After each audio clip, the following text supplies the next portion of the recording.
என்னுடைய வழிமுறையை நீ புறக்கணிச்சா நீ என்னை சார்ந்தவன் அல்லன்னு அல்லாஹ்வுடைய தூதர் ஸல்லல்லாஹு அலைஹி வஸல்லம் தெளிவா போட்டிருக்கும் போது சிம்பிள் சகோதரர்களே, எல்லோரும் சொல்லுவார்கள் இந்த வஹாபிகள் புதுசா வந்து இதை தடுக்கிறான். புதுசா நம்ம வரல, நல்லா புரிஞ்சுக்க. இவங்க தான் புதுசு. எப்போ வந்துச்சு மீலாது விழா? ரசூலுல்லாஹ் காலத்துல இல்ல, சஹாபாக்கள் காலத்துல இல்ல, 4-5 நூற்றாண்டுகளில் இல்ல. இதுதாங்க உண்மை.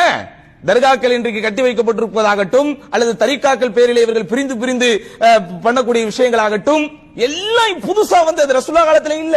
அல்லாஹ்வின் தூதர் காலத்தில் எது இல்லையோ அது மார்க்கமாக இருக்கவே முடியாது. ஆனால் இவர்கள் சும்மா ஒரு சில நூற்றாண்டுகளாக செஞ்சுட்டு அந்த ஒரு அறிவும் தெளிவும் புரிதலும் மக்களிடத்தில் இல்லாத போது சில பேர் அதை சொல்லும் போது இவங்க என்ன செஞ்சுட்டான், புது ஆளு. இவங்க புது ஆளு இல்ல, நல்லா புரிஞ்சுக்கங்க. ஃபாத்திமியாக்கள் என்று சொல்லப்படக்கூடிய ஒரு என்னைக்கு ஆட்சிக்கு வந்தாங்க, அவங்க உருவாக்கி வைத்தது தானே. ஏற்கனவே ஒரு உரையில் உங்களுக்கு நான் சொல்லியிருக்கிறேன், அவர்கள் காலத்தில் ஏகப்பட்ட விழாக்கள் சகோதரர்களை உருவாக்கப்பட்டுச்சு. நான் ரசூலுல்லாஹ்க்கு மட்டும் மீலாது விழா இல்ல, 4 கலீஃபாக்களுக்கு மீலாது விழா எடுத்தார்கள்.